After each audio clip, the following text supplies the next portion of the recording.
안녕하십니까. 올드모터스 윤선지 기자입니다. 이번 시간에는 제가 몇 개월 동안 사용해본 이 카린킷 5.0에 대한 이야기를 좀 전해드릴 텐데요. 이번 이 카린킷 5.0을 소개해드리면서 대체로 내용은 예전에 제가 리뷰를 해드렸던 카린킷 3.0과 비교해서 얼마나 많은 부분이 개선되었고 또 그만큼 좋아졌는지 한번 비교해보는 그런 시간을 마련해 보도록 하겠습니다. 일단 이렇게 외형부터 보자면 예전에 그 카린킷 3.0을 샀을 때도 뭐 거의 비슷한 그 포장 형태를 보여주고 있고요. 여기 안에는 이제 이렇게 본체와 이제 USB 충전 케이블 정도, 그리고 설명서 정도가 이제 추가되어 있습니다. 지금 보이시는 이 외형만 하더라도 달라진 점도 전혀 없다고 보시면 돼요. 지금 이제 달라진 부분이 있다면 약간 방열을 할 수 있는 이런 홈이 많이 나 있다는 정도 하고, 나머지는 뭐 USB A 타입 그리고 USB C 타입이 꽂을 수 있는 그런 포트가 있다는 정도가 있고, 그 외에 외형적인 차이는 없습니다.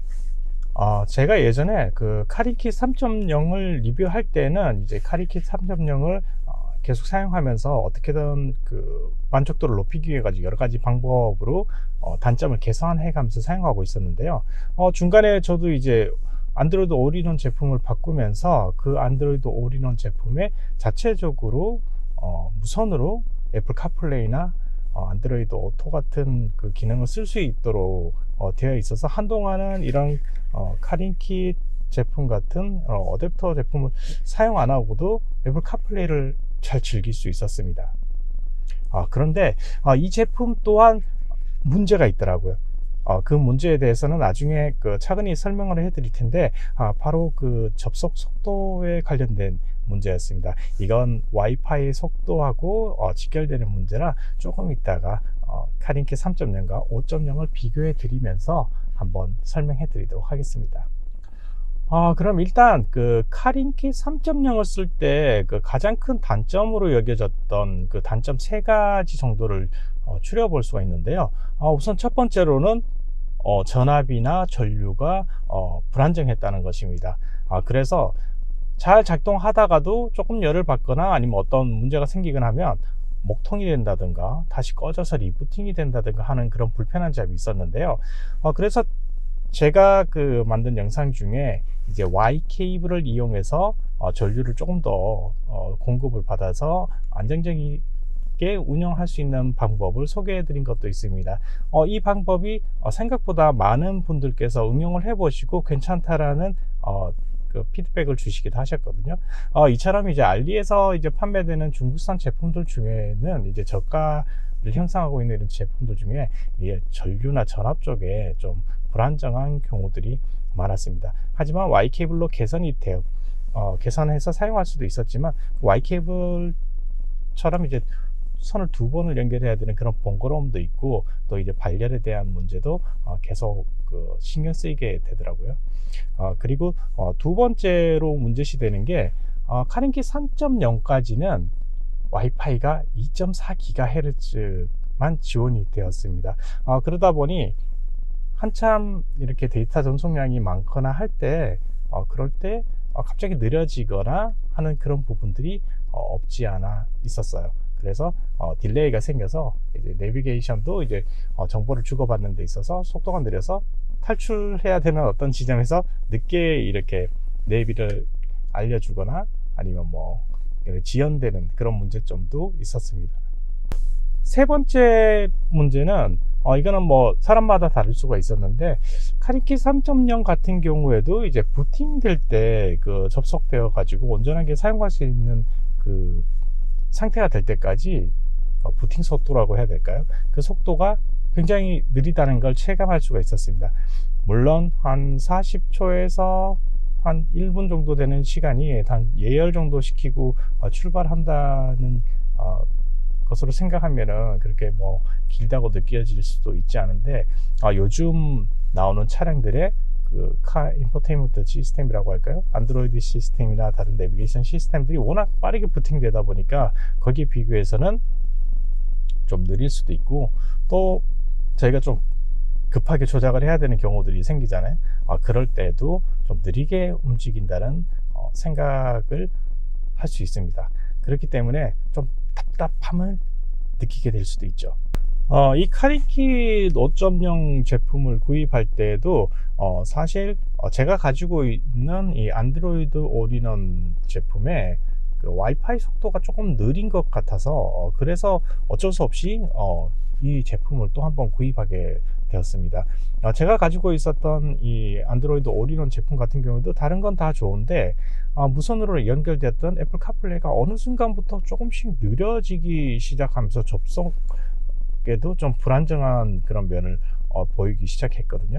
그래서 확인을 해 보니까 아까 전에 제가 말씀드리고자 했던 바로 그 와이파이 속도 때문이 아니었을까 하는 의구심이 들게 되었습니다. 확인을 해보니 와이파이 속도가 2.4GHz 하나밖에 없더라고요.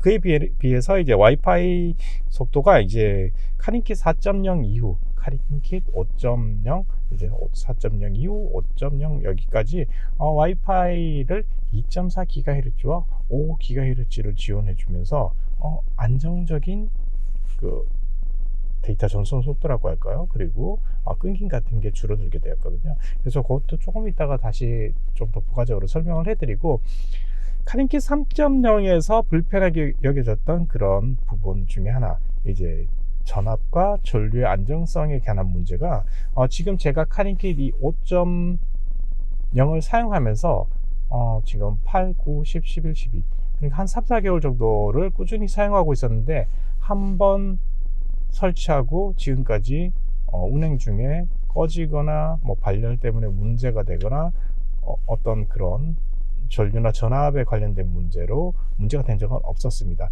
그만큼 시기가 지난 만큼 업그레이드가 된 것 같고 많이 안정적인 것 같아 이제 운행 중에 이제 꺼짐이나 이런 것들에 대해서는 신경을 안 쓰게 되고요. 그리고 발열에 관련된 문제도 초기에 제가 여기 발열을 위한 어떤 그 냉각 통로가 있는 것으로 이렇게 보여드렸는데요. 이것 때문인지 아니면 부품의 어떤 개선된 부분이 있어서 그런 건지는 모르겠지만 발열도 그렇게 크게 염려가 되지 않았습니다. 네, 그리고 아까 전부터 계속 말씀드렸던 이제 와이파이를 2.4GHz와 5GHz 두 가지 다를 지원하고 있는데요. 확실히 와이파이 속도가 5GHz가 되면서 접속 속도도 빨라지지만 이제 안정적인 접속을 이제 서로 유지를 하고 있어서 지금까지도 사용하면서 이게 사용 중에 접속이 끊어지거나 한 경우는 저는 지금은 아직까지 경험을 해보지는 못했습니다. 그래서 전류가 안정적으로 흘러주기 때문에 더 안정적으로 접속이 되는 건지, 또는 5GHz 와이파이가 지원되기 때문에 그것 때문인지는 제가 확실하게 어느 한쪽 때문이라고 말할 수는 없지만 전 두 가지 다라고 보고 있거든요. 그래서 안정적인 전압과 전류가 또 흘러주고, 그리고 5GHz의 와이파이가 이제 많은 양의 데이터 전송을 안정적으로 해주고 있기 때문에 끊김도 없고 그리고 안정적으로 그렇게 운영을 할 수가 있었습니다. 네, 이렇게 앞서 두 가지 다, 그러니까 두 가지 안정적인 접속과 이제 데이터 전송량이 많아지다 보니까 부팅 시의 부팅 속도가 생각보다 굉장히 빨랐습니다. 말하자면 앞서 카리킷 3.0이나 제가 바꿔서 사용했던 안드로이드 올인원 제품 같은 경우에 무선을 지원함에도 불구하고 초기에 이제 접속을 해가지고 시작 화면으로 될 때까지 보통 한 40초에서 1분 가량 시간이 소요됐던 부분이 없지 않아 있었는데요. 이 제품 같은 경우에는 지금 속도가 많이 빨라져 가지고 한번 연결 설정을 하고 연결이 되고 난 다음부터는 한 20초 정도, 네, 그렇게 시간을 소요되고 있고, 그 정도면 좀 빠른 게 아닐까요? 요즘 새롭게 나오는 차량들의 있는 시스템에 비하면은 그렇게 빠르지 않을 수도 있지만 구형 시스템을 사용하시는 분들이 이런 제품을 이용해 가지고 사용하는 부분에 있어서 유선이 아닌 무선으로 이용하는 데 있어서는 제 생각에는 또는 제 경험에는 빠른 것으로 느껴집니다. 그렇다고 이 제품이 완전히 다 이제 그 만족스럽지는 않습니다. 단 한 가지 문제가 아직까지도 남아 있는데요. 그건 뭐냐 하면은 바로 이제 영상과 음성 싱크에 관련된 부분입니다. 물론 그냥 음악만 듣거나 내비게이션만 본다면은 그 음성 싱크 정도가 그렇게 큰 문제가 되진 않는데요. 그래도 약간의 차이도 나는 좀 예민하기 때문에 어떻게 조정을 하고 싶다 그러면 지금 보여지는 이 화면에서처럼 싱크를 조절을 할 수 있는데요. UI 구성도 아주 예전에 비해서 많이 좋아져 있고, 그리고 설정을 하게 되면은 꼭 한 번씩 리부팅을 해야 되는데 그 리부팅 속도도 굉장히 빨랐습니다. 그래서 자신에게 맞는 그 음성 싱크 설정을 해서 사용하시면은 보다 더 불편함 없이 사용하실 수도 있을 것 같네요. 저 같은 경우는 화면에 보이는 요 숫자 이렇게 587인가요? 578인가요? 이 숫자에 따라 가지고 설정을 해뒀더니 크게 문제는 없었고요. 그리고 통화 시에도 이 싱크를 조절해 가지고 딜레이도 많이 조절할 수 있기 때문에 그렇게 조절해서 사용하니까 생각보다 편하게 이용이 가능했습니다. 그래서 결론적으로는 여러분들께서 나중에 이런 꼭 카리킷 제품뿐만이 아니고 다른 제품을 사용하시더라도 이제 5GHz 와이파이를 지원하는 제품하고 2.4GHz 와이파이만 지원하는 제품하고 이런 성능상의 차이가 많이 날 수가 있거든요. 그렇기 때문에 될 수 있으면 두 가지의 그 영역을 다 지원하는 제품을 사용하시는 게 좋고, 알리익스프레스 같은 경우에는 제품을 선택하다 보면 싸고 좋은 것들 많은데 그 몇천 원의 차이나 몇만 원의 차이가 바로 요 2.4GHz 와이파이만 지원하냐 5G 와이파이를 지원하냐 이런 차이를 또 만들어내더라고요. 그래서 그런 제품을 선택하실 때 꼼꼼하게 한번 체크를 해서 한 번의 선택으로 만족하는 그런 제품을 구입하시기 바랍니다. 지금까지 카리킷 5.0을 사용하면서 기존의 카리킷 3.0을 사용했을 때 문제가 되었던 부분이 얼마나 개선되었는지 소개를 해드렸는데요. 첫째, 전류나 전압이 이제 안정적이라서 중간에 꺼짐 현상들이 없더라. 저 같은 경우에는 아직까지는 없었는데 앞으로 어떻게 될지 모르겠습니다.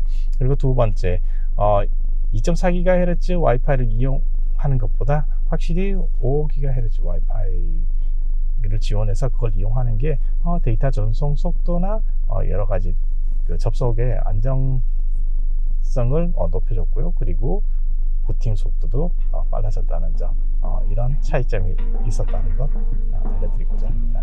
네, 지금까지 롯데모터스 윤선일이었습니다. 감사합니다.